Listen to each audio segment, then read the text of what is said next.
Domingos anteriores hemos visto los hechos acontecidos por medio del Espíritu Santo en la iglesia primitiva. La promesa se había cumplido y como resultado 120 hombres que unánime esperaban la promesa en Jerusalén recibieron el poder de Dios y anunciaron por medio de diferentes idiomas las maravillas del Señor. Una muestra del poder sobrenatural del Espíritu Santo que ayudaría a que el Evangelio fuera oído y compartido a los gentiles de diversas regiones en aquella época. El Evangelio comenzó a expandirse y nuevos creyentes se añadían día a día conforme el mensaje era oído y también por medio de los milagros que eran captados con asombro por quienes estaban siguiendo a los apóstoles. Multitud de personas estaban creyendo en Jesús como el Mesías que había de venir y para los gentiles tenían una buena noticia. Un Salvador para sus vidas les estaba atrayendo por medio de una muerte y resurrección. La venida del Espíritu Santo no solo trajo arrepentimiento y fe en medio de una sociedad para aquella época. El Espíritu Santo llevó a que cada creyente se uniera en mente y corazón si el de al lado era el seguidor de Cristo.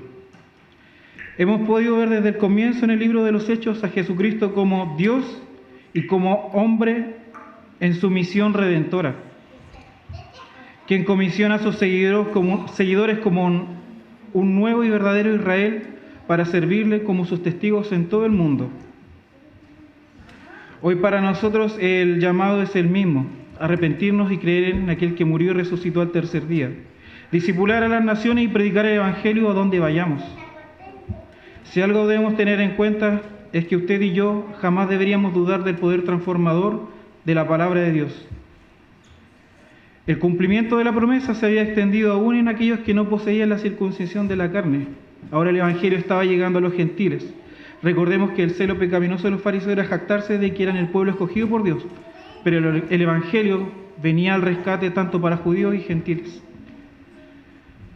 Los hombres, por el poder regenerador del Espíritu Santo, estaban siendo renovados. Los libros de la ley, el libro de la ley y los profetas para muchos ya podían tener sentidos. Las promesas antiguas se habían cumplido por medio de Cristo y sus palabras en vida hacían eco en las mentes y corazones de los apóstoles para comenzar a dirigir a los nuevos creyentes.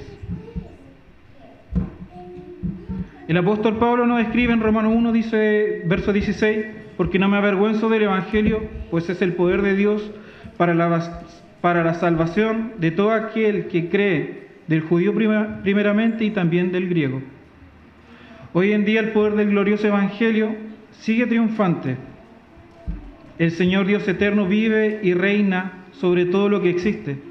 Y el Evangelio sigue cambiando vidas y reconciliando al hombre con Dios por medio de Cristo, de aquel juicio y castigo eterno que existe para quienes no ha redimido.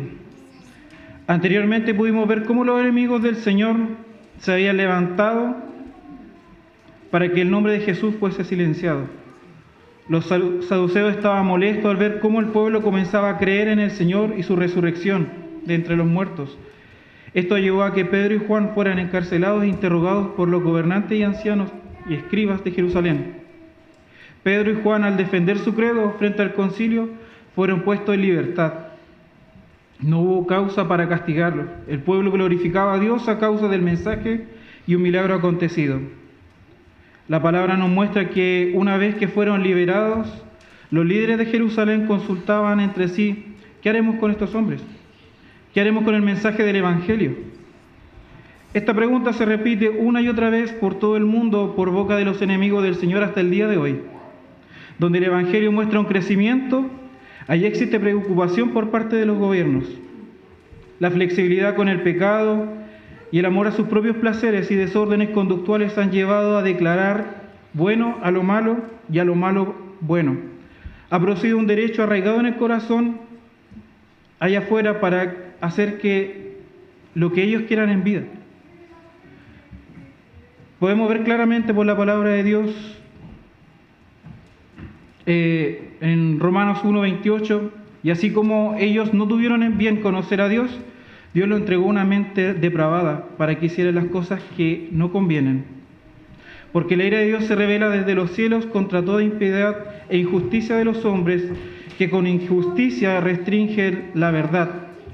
pero los que se conoce acerca de Dios, evidente de ellos, pues Dios se lo hizo evidente, porque desde la creación del mundo, sus atributos invisibles, su eterno poder y divinidad se han visto con toda claridad, siendo entendido por medio de lo creado, de manera que ellos no tienen excusa, pues aunque conocían a Dios, no lo honraron como a Dios ni le dieron gracias, sino que se hicieron vanos en sus propios pensamientos y su necio corazón fue entenebrecido.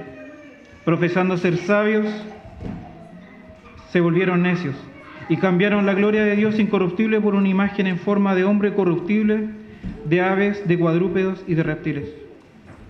El hombre se aleja de Dios. Es nuestra inclinación debido a nuestra naturaleza caída. Si analizamos nuestro corazón, notaremos cómo fácilmente, poco a poco, nos alejamos del Señor si no estamos en Él. El hombre que no ha nacido de nuevo jamás buscará por sí solo correr a las plantas de Cristo. Es por eso que debemos anunciar las buenas nuevas de salvación, para que el mensaje llegue a los corazones que el Señor ha preparado de antemano y ha decretado salvar.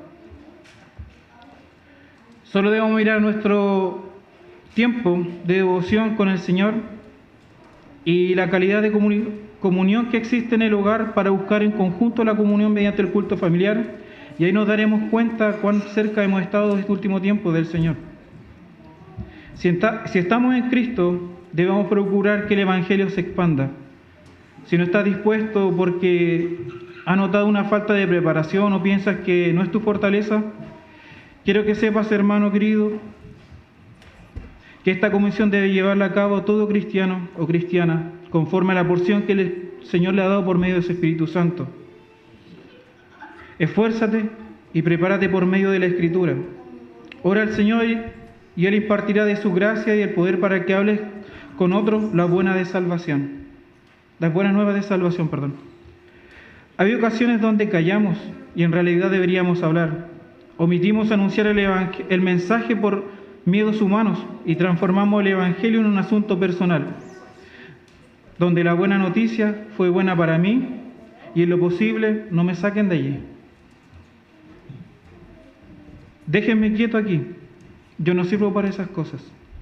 Y así van pasando los años en tu vida y jamás le hablaste a tu familia del Evangelio, tampoco de las maravillas que Dios ha hecho en tu vida. Si algo estaba caracterizando a la iglesia dirigida por los apóstoles en aquel entonces fue la unión, una unión que no solo estaba marcada entre ellos, sino una unión con el Padre. La iglesia era una en Cristo, así como el Señor era uno con el Padre. Una vez que Pedro y Juan quedaron libres, fueron y se reunieron con los hermanos para contar lo sucedido.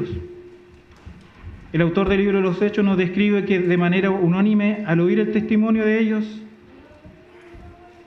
recitaron el Salmo 2, hicieron un análisis de lo sucedido por medio de la palabra, concluyeron y oraron unidos en base a lo sucedido.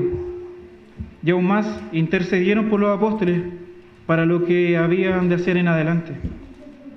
Después que oraron, la palabra de Dios dice que en el lugar donde estaban reunidos tembló y todos fueron llenos del Espíritu Santo y hablaban la palabra de Dios con valor. La importancia del Espíritu Santo es relevante para la Iglesia de Cristo. Sin Él estaríamos destinados a perdernos en el peregrinaje de esta vida terrenal. Su poder transforma nuestras vidas, nos capacita y nos alienta para estar en Cristo. De otra manera estaríamos muertos en delitos y pecados debido a la falta de su poder. A través del libro de los Hechos entenderemos cómo la Iglesia fue triunfante y que hoy lo es y lo seguirá siendo hasta la venida de nuestro Señor Jesucristo. La congregación de los que creyeron era de un corazón y un alma. Ninguno decía ser suyo lo que poseía, sino que todas las cosas eran de propiedad común. En aquel contexto de aquella iglesia podemos ver cómo por medio del poder de Dios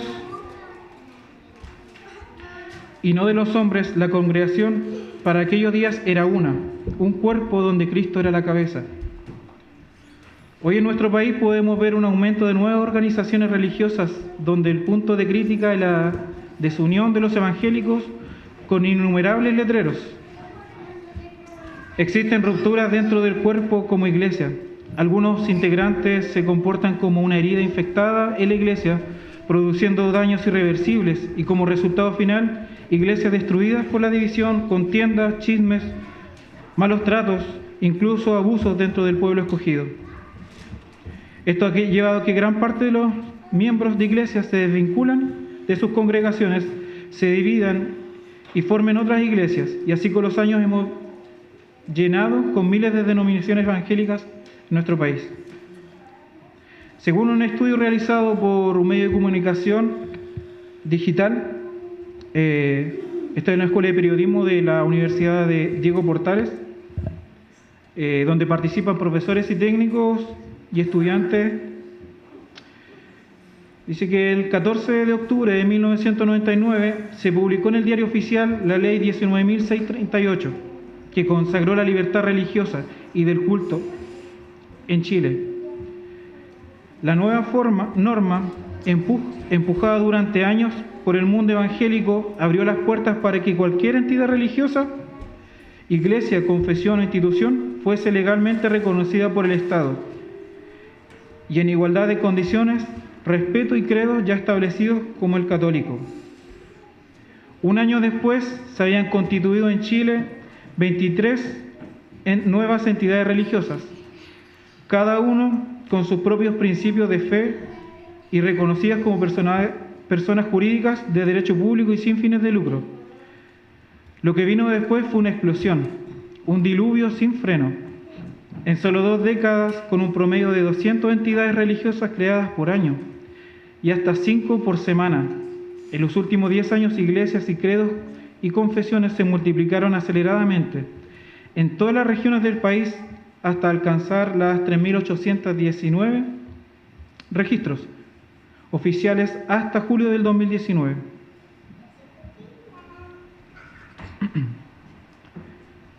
Al mirar la historia de la Iglesia en sus inicios, no podemos ignorar que en algún punto de la historia hemos decaído como cuerpo del Señor. En 1 Corintios 1:10, capítulo 1, del 10 al 13, podemos ver otro contexto de la Iglesia donde el llamado del apóstol Pablo a la unidad en la Iglesia de Corintios era directo. ¿Y por qué todo este tiempo la Iglesia no ha sabido unirse bajo el mismo estandarte de la fe? Creo que sin duda es un tema muy a fondo que muy pocos estarían dispuestos a solucionar. La pregunta personal en esta mañana para mi vida es: ¿qué estoy haciendo para que la unidad y el desarrollo de la iglesia donde el Señor me ha puesto avance? Toda la congregación en aquel entonces era de un corazón y alma. Había un mismo sentir entre los hermanos. El cuidado y la protección mutua era algo que caracterizaba a estos cristianos y testificaba a quienes miraban desde afuera el comportamiento de los mismos. Hermano, ¿cuándo fue la última vez que oíste llorar a tu hermano? ¿Supiste a tiempo cuando el hermano requería de tus oraciones? ¿Oraste realmente cuando le dijiste: voy a orar por ti, hermano? ¿Sabes qué tipo de comida está sobre su mesa esa última semana del mes cuando el dinero escasea? ¿Instas a tu hermano en la fe a seguir adelante, a buscar edificación por medio de la palabra de Dios? ¿O cuando lo ves estás pensando en salir pronto y esperar a verlo el siguiente domingo? Podríamos especular de quién viste bien y por qué sonríe todo el tiempo, que en su vida no existan necesidades o problemas. Pero ¿qué hay del alma atribulada? ¿No es acaso una necesidad que el hombre padece? La comunicación juega un papel importante en el pueblo de Dios. El Señor pondrá hermanos en nuestras vidas para que juntos caminemos en este bello camino. No desprecies la oportunidad de estar dentro de una iglesia y compartir con cada uno de tus hermanos. Acércate a ellos y hazte conocer. Comparte con ellos una vez que termina el culto. Coméntale tus dificultades. No nos cerremos en nuestros propios problemas, sino que abrámonos. El Señor pondrá un hermano sabio que va a estar ahí para acompañarte y apoyarte.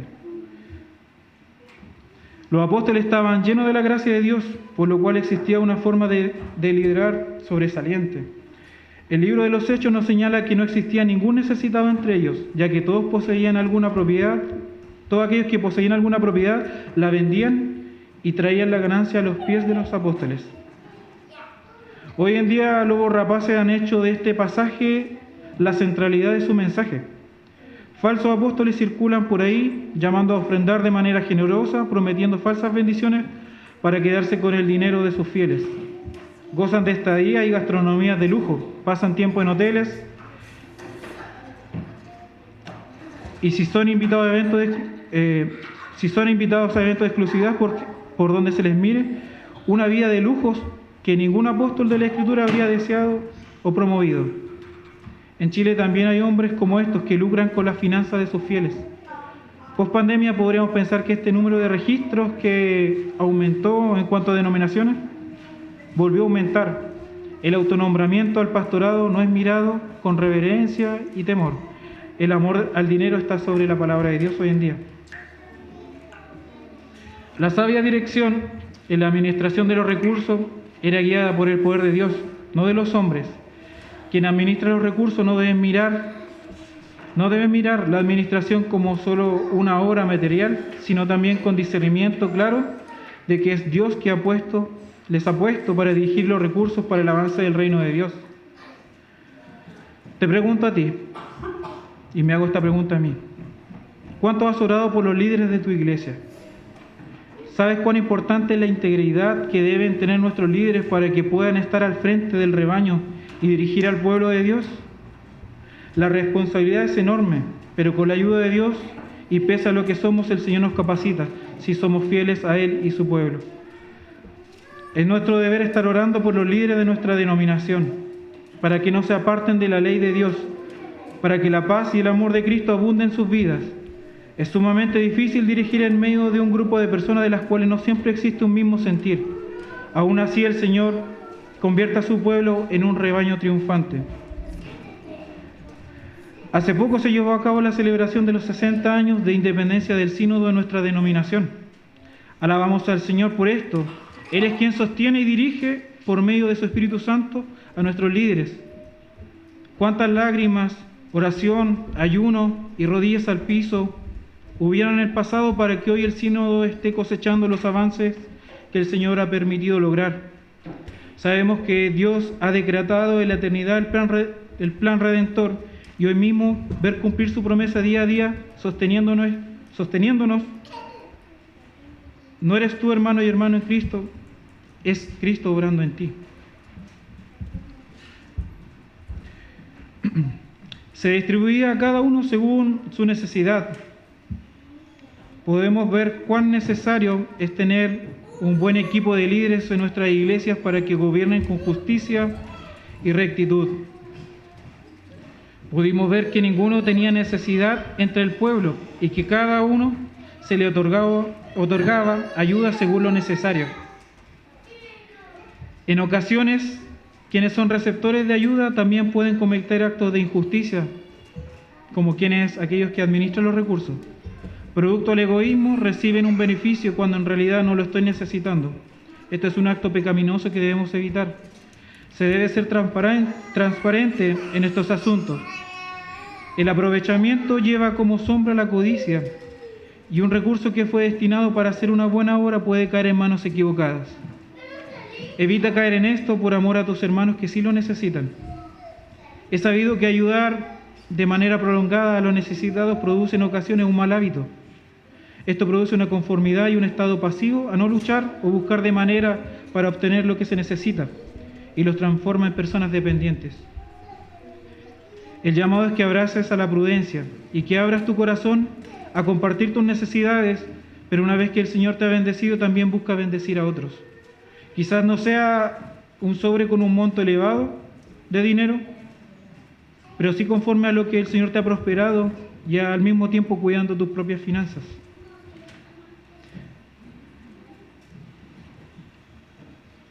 En el verso 6 del capítulo 36 del capítulo 4 podemos ver que el autor destaca a un hombre en particular. José, un levita, natural de Chipre, a quien también los apóstoles llamaban Bernabé, que traducido significa hijo de consolación, poseía un campo y lo vendió, trajo dinero y lo depositó a los pies de los apóstoles. Más adelante, por medio de los siguientes sermones, podremos ver que este varón tuvo gran participación junto a los apóstoles. Las acciones de Bernabé fueron cruciales en la iglesia primitiva. Dios usó su relación con Pablo en un punto y con Marcos en otro, a fin de lograr que todos los hombres mantuvieran en marcha, aunque cometieran errores. Podremos ver que Bernabé se caracterizaba por estimular a sus hermanos. Veremos que después de la conversión de Pablo, Bernabé fue quien creyó en su conversión y estuvo dispuesto a poner en riesgo su vida, porque todos los demás creían que podría ser una trampa de Saulo para aquel entonces, para encarcelar a los cristianos. Y más adelante veremos que fue quien acompañó a Pablo en su primer viaje misionero. No solo fue un hombre que participó con ofrendas generosas, sino alguien comprometido con las labores de la iglesia. Nuestro compromiso con la iglesia debe ser de manera íntegra, si estamos respaldados por el poder de Dios. Creo que es una de las batallas más difíciles a medida que pasan los años cuando servimos al Señor, mantener nuestro vigor al servicio. Si miramos atrás, quizás hoy no tenemos el mismo ímpetu para avanzar que como el que teníamos cuando iniciamos los caminos del Señor. Quizás a más de alguno le ha pasado el querer rendirse y decir: Señor, ya no puedo con esto. Es difícil cumplir tu ley, soy imperfecto. Quizás hemos dicho, déjame, no quiero avanzar más. En cambio, por el poder del Espíritu Santo, recibimos gracia y perdón por parte de Dios. Y el poder nos reviste y sobrenaturalmente mis deseos por seguir adelante comienzan de nuevo. Él nos anima y nos levanta y afirma nuestros pasos. El Señor en cada época levanta hombres y mujeres para darles vida, y es por su providencia y sostén que nos dirige a su pueblo para que por medio de ello el Evangelio siga expandiéndose hasta el último rincón del mundo.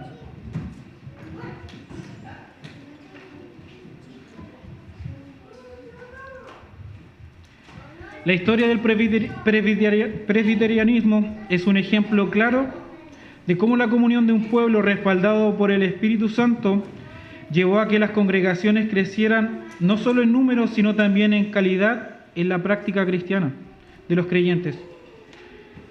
Ministros fieles a la palabra del Señor dirigían en conjunto a casi una nación completa al servicio de Dios, guiados por la lectura de la palabra de Dios, la oración, el ayuno, los sacramentos y una búsqueda de la pureza de la adoración en el culto del Día del Señor, llevó a que gran parte de la población de Escocia estuviera a los pies del único Rey de reyes y Señor de señores. La Iglesia miró el amor con el cual su Salvador se había entregado, y de los hermanos de la Iglesia primitiva tomaron su forma de gobierno eclesial y la hicieron suya. Buscaban aplicar la norma de la Escritura para servir a la Iglesia y darle solo la gloria a Dios. Una iglesia revestida por el Espíritu Santo es una iglesia triunfante. El Evangelio reformaba los corazones. Es por eso que se impuso sobre el catolicismo romano y sus malas prácticas. La iglesia del Señor creció en gran manera en aquellos años. Fue como desde la corona inglesa y sus líderes comenzaron a reprimir a los primeros hermanos, a nuestros hermanos de la época. El rey de Inglaterra quería ser cabeza de la iglesia. Quería imponer su libro de liturgia en los cultos de todas las iglesias, imponiendo el credo católico romano. Pero ya era tarde.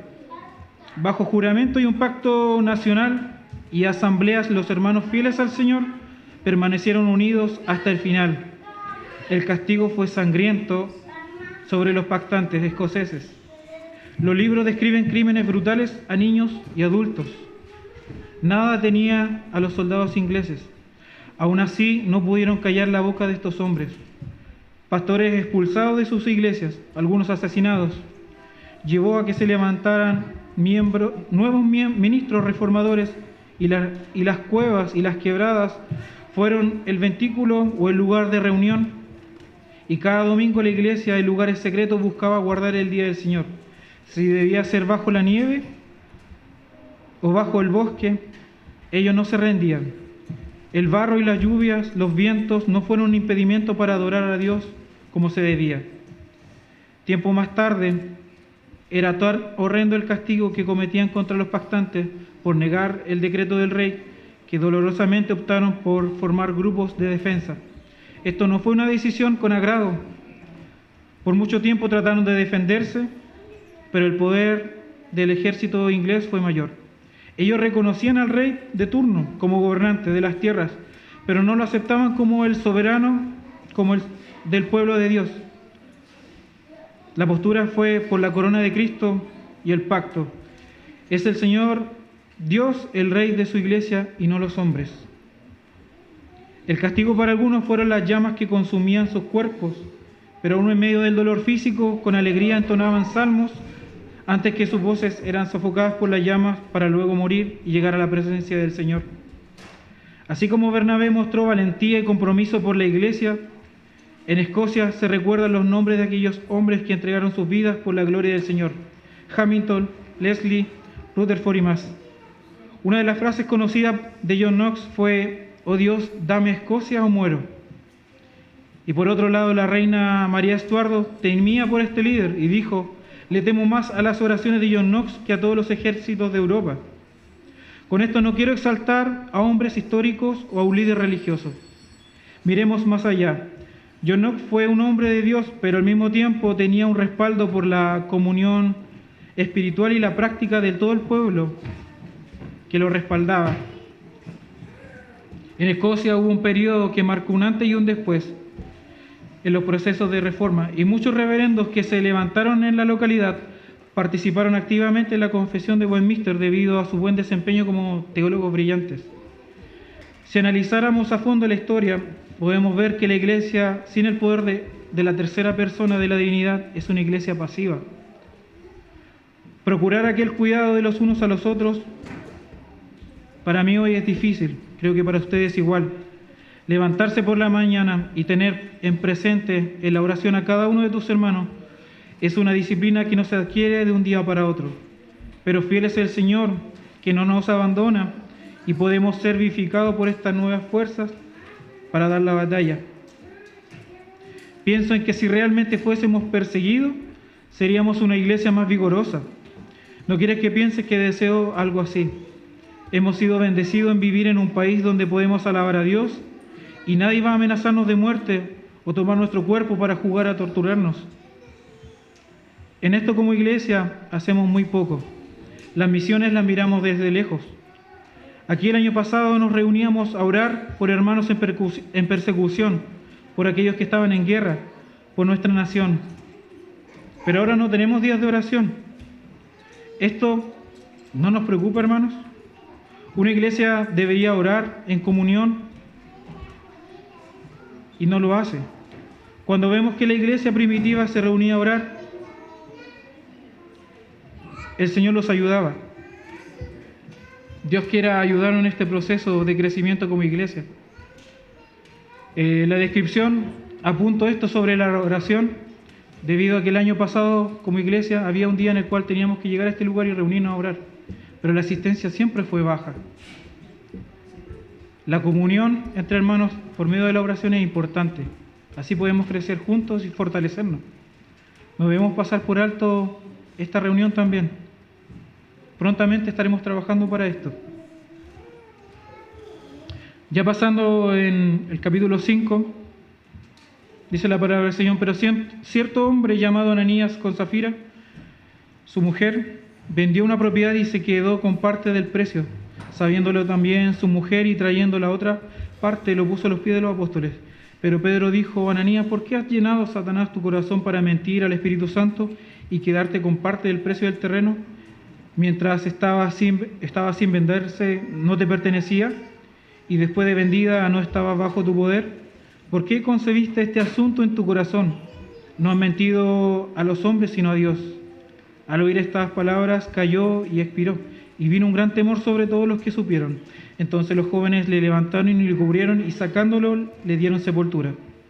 Como 3 horas después entró su mujer, y no sabiendo lo que había sucedido, y Pedro le preguntó, dime, ¿vendieron el terreno en tal precio? Sí, ese fue el precio, dijo ella. Entonces Pedro le dijo, ¿por qué se pusieron de acuerdo para poner a prueba el Espíritu del Señor? Mira, los pies de los hombres que sepultaron a tu marido están a la puerta, y te sacarán a ti también. Al instante ella cayó a los pies de él y expiró. Al entrar los jóvenes la hallaron muerta. Entonces la sacaron y le dieron sepultura junto a su marido. Y vino con un gran temor sobre toda la iglesia y sobre todos los que supieron estas cosas. Ananías con Zafira vendieron una heredad, sustrajeron parte del precio, llevando a los apóstoles solo el resto del valor. Aun cuando no estaban obligados a dar la totalidad del valor de la venta, este matrimonio mutuo acuerdo decide mentir en el valor de la venta y quedarse con una parte. Satanás había sembrado corrupción en sus vidas, algo que nosotros no podemos ignorar.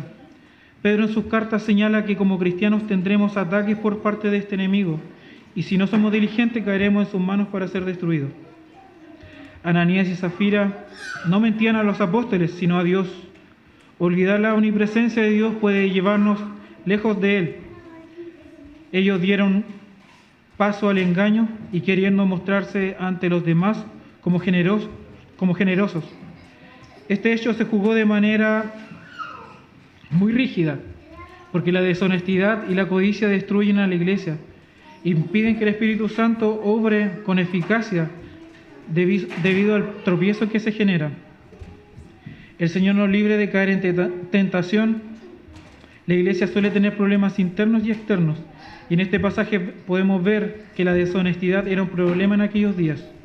Cuando existe la mentira entre nosotros, quebrantamos la comunión con el pueblo, destruimos nuestro testimonio y la lámpara de nuestras vidas que debería alumbrar caminos para otros puede apagarse, como sucedió con la vida de Ananías y Zafira, que cayeron muertos sin vida a la vista de todos.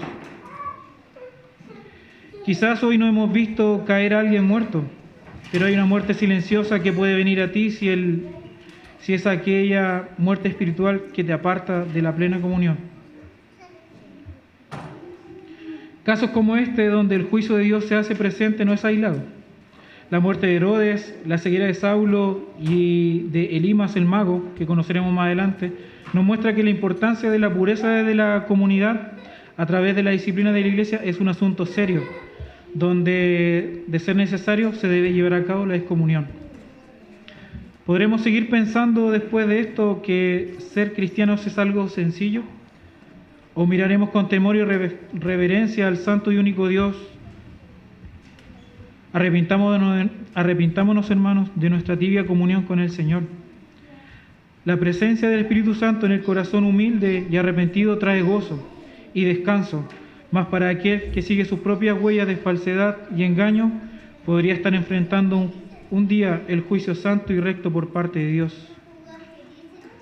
En Hebreos capítulo 12, 28-29 dice, por lo cual, puesto que recibimos un reino que es inconmovible, demostremos con gratitud, mediante la cual ofrezcamos a Dios un servicio aceptable con temor y reverencia, porque nuestro Dios es fuego consumidor. A raíz del juicio de Dios sobre este matrimonio, algunos no se atrevían a identificarse con el movimiento de la iglesia.